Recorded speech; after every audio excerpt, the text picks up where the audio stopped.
What is going on, everybody? Welcome back to the channel, and today I have my Tennessee Titans season preview for y'all, so let's hop into it.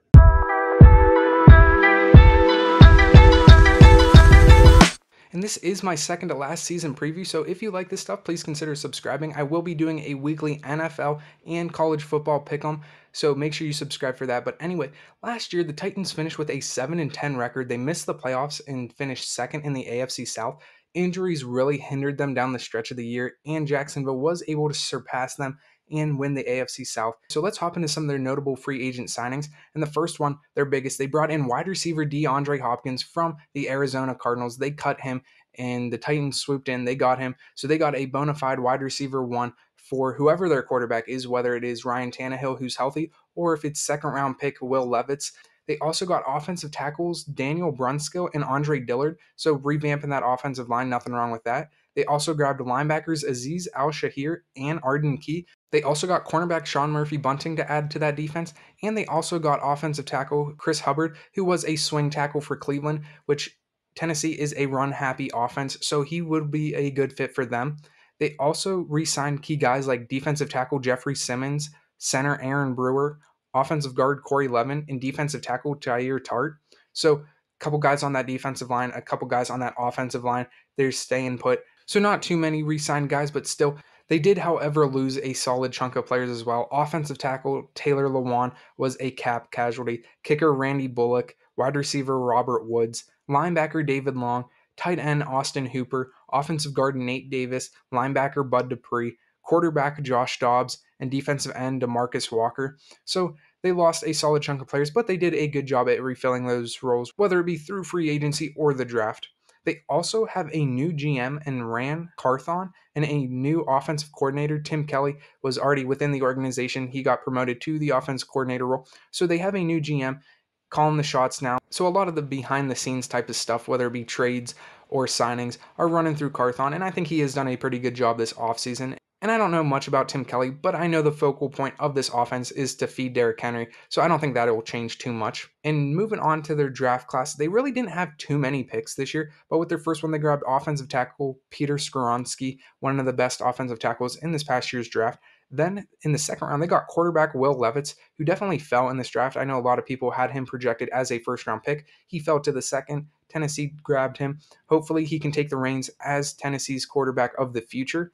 Then they grabbed running back Tyjae Spears, tight end Josh Wiley, offensive tackle Jalen Duncan, and wide receiver Colton Dow. So once again, not too many guys. A few of them will be key parts.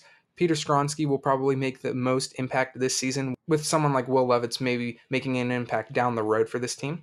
But now that we got all that out of the way, let's move over to their schedule and my record prediction for the Titans. All right, now, so in week one, they have the New Orleans Saints, and the Saints did bring in a new quarterback in Derek Carr, and I think that might take time to mesh well. So because of that, I will give the Titans the win right here in week one against the Saints. But then in week two, they have their first home matchup, and it is against the Chargers.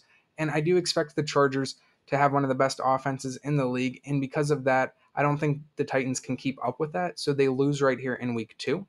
And then in week three, they have the Cleveland Browns. And the past couple matchups between these two teams have been drastically different. The first game, Tennessee just smashed the Browns. The next game, the Browns came back and smashed the Titans. So this game could really go either way. But because it is in Cleveland, I will give the Browns the benefit of the doubt right here. And the Titans lose their second game of the season. And then the following week, they have yet another AFC North Division opponent in the Cincinnati Bengals. This one is at home, though. And I do think the Bengals will probably get the better of the Titans right here, and they will lose in week four. But then in week five, they have their first of two matchups against the Indianapolis Colts, and they have a rookie quarterback in Anthony Richardson, and I do think the Titans will sweep the Colts this year, so they win right here in week five as well as in down here in week 13. But then in week six, they have their third matchup against an AFC North Division opponent in the Baltimore Ravens, and I think they also lose this game right here. So at their week 7 bye, they are sitting at a 2-4 record, which really isn't that good. But coming out of the bye, they have the Atlanta Falcons, and because they had an extra week to prepare, I do think they will beat the Falcons right here.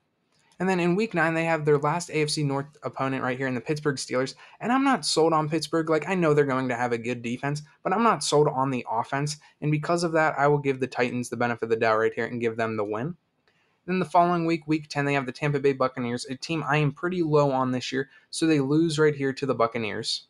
Then right here, they have their first of two matchups against the Jacksonville Jaguars, and I do think the Jaguars will sweep the Titans this year. I just think the Jaguars are a more complete team than the Titans, a more balanced team. They're not just one-dimensional, kind of like how the Titans are just kind of Derrick Henry, Derrick Henry. I know they did bring in DeAndre Hopkins to try to offset that, but at the same time, that's kind of like their identity. So I just think Jacksonville gets the better of them twice.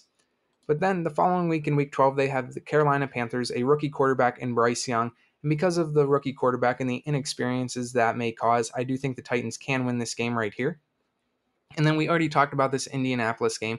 And then they're on the road in Miami. And I expect Miami to be a really good team this year. So I do think they will lose to the Dolphins. And then they have their first of two matchups against the Houston Texans with another rookie quarterback in CJ Stroud. And I do think the Titans will sweep the Texans this year. So they get a win right here in week 15 as well as right here in week 17. But sandwiched in between those two games is a game against the Seattle Seahawks, and I do expect the Seahawks to be a good team this year, and I think the Seahawks will get the better of the Titans, so the Titans lose this game right here. So that brings the Titans' record this year to 9-8, which is a step up better than what they did last year. A couple more wins.